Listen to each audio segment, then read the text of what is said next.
Magandang hapon, Dante. Yan bang mga tinutukoy na ibang biktima ay mga nakasama rin ni alias Amanda noon at kapareho ng dinanas mula kay Apollo Kibuloy? Alam mo, June, limitado lamang ang ibinigay na detalye sa atin ni alias Amanda at gayon din ang kanyang mga abogado kaugnay dito sa sinasabing ngang mga nakaranas din ng kaparehong pang-aabuso sa kanya. Ang binanggit lang ng abogado ni Amanda, ito ay nauna na nakaranas ng pang-aabuso kay Kingdom of Jesus Christ leader, KOJC leader Apollo Kibuloy, at wala ring nabanggit maging si Amanda man kung kapareho bang pang-aabuso o krimen ang ginawa sa kanya.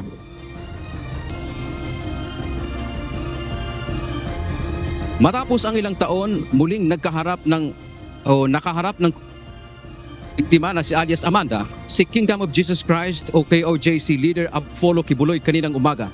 Sa pagkakataong ito, hindi na sa loob ng KOJC compound sa Davao City, kundi sa korte kaugnay sa reklamong qualified human trafficking na isinampa niya kay Kibuloy at 5 iba pang akusado.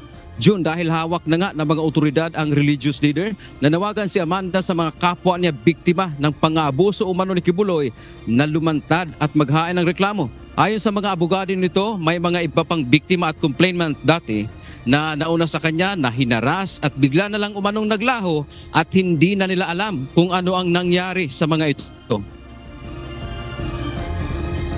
Nandito na po yung kaso. Sana po yung ibang biktima lumabas at maglakas ng loob. Sa sobrang tagal ng panahon na nandito ako, hindi po ako bumitaw. Lumapit kayo sa Department of Justice para matulungan namin kayo.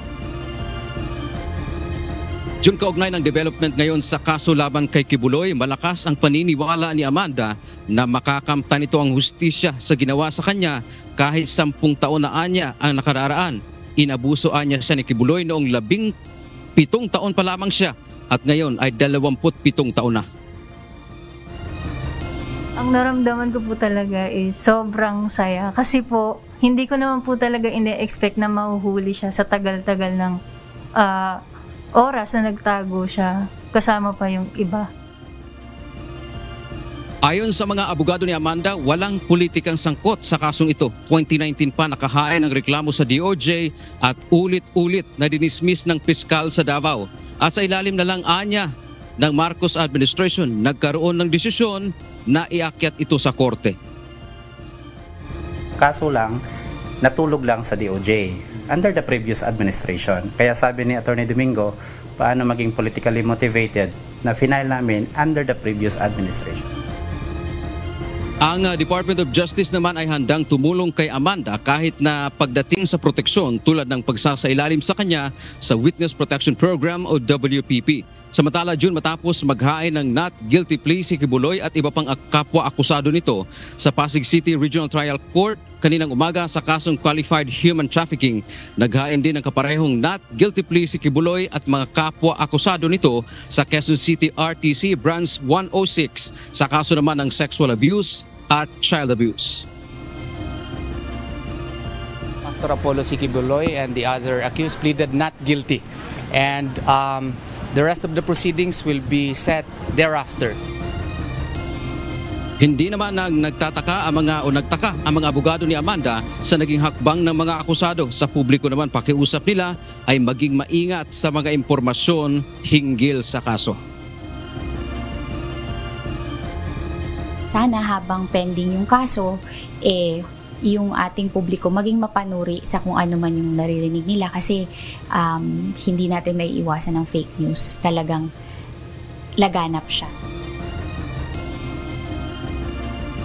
June, kaugnay nga nitong dalawang magkasunod na arraignment kaya Kibuloy ngayong araw, kaugnay sa kanyang mga kasong kinakaharap, ay binigay na mga karagdaryo itong kanyang camp ni Attorney Torion, kundi ang kanila lang sinabi, kinumpirma, ay naghain nga ng not guilty plea itong kanyang kliyente.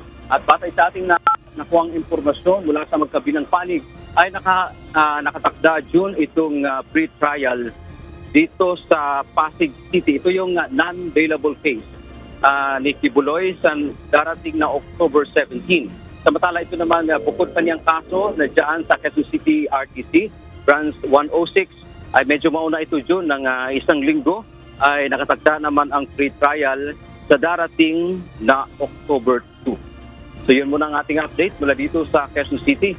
Balik sa June. Dante, kung pwedeng masagot, nabanggit ba ni alias Amanda na saan siya, kumbaga doong 2019 mula noong na-dismiss sa Davao City, paulit-ulit na sinasabi mo na-dismiss yung kanyang reklamo sa piskalya pa lamang, siya ba ay nanatili pa rin sa bansa o merong kumukup sa kanya? Paano ba yan, Dante?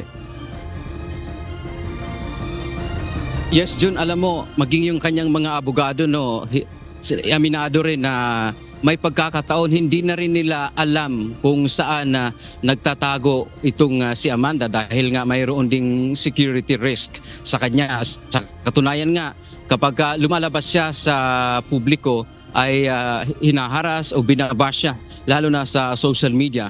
So, naunawaan naman natin itong panig ng mga abogado at maging siya man, hindi na rin natin tinatanong kung saan siya partikular na nagtutungo para na rin sa kanyang kaligtasan, June. Oo, pero sinabi ba niya yung, kumbaga, paano siya nagkaroon ng lakas ng loob para muling, kumbaga, magkaroon ng pag-asa dito sa kanyang reklamo na ito at ngayon ay naisampa na nga sa korte? Alam mo, Jun, isa sa kanyang nabanggit kanina, dumating na rin sa punto niyang, kumbaga, parang nawawala na siya ng loob na magkaroon pa ng hustisya. Subalit nga, dahil sa nagiging development ngayon, kung saan binaliktad ng Department of Justice itong desisyon ng kanilang piskal dyan sa Davao kasi 2 beses na dinismiss yung kanyang reklamong qualified human trafficking at itong iba pang mga kaso. Ngunit nang nagkaroon nga ng pag-review itong ating kasalukuyang pamunuan ng DOJ sa pangunguna ni Secretary Rimulya at noong nakaraang Marso ay pinasampahan ng kaso nga si Kibuloy. Dito lalong sabi nga ni Amanda ay nakikita niyang makakamit niya ang hustisya dito sa kanyang kinakaharap nga na kaso sa kabila nga ng 10 taon na ang nakararaan mula noong nangyari umano o ginawa sa kanya itong pang-aabuso ni Apollo Kibuloy, June. To clarify lang, Dante, itong kasong ito ba yung non-bailable? Tama ba yan, Dante? Yes, June, non-bailable itong sa Pasig RTC ay si Amanda, yung complainant. At ito namang sa Quezon City ay siya rin, June, ang complainant dito. So itong itong kaso na nasa RTC at saka sa Quezon City, bagamat magkaibang korte, iisa lamang ang complainant at yan alias Amanda, June. Maraming salamat, Dante Amento, nag-uulat mula sa Quezon City.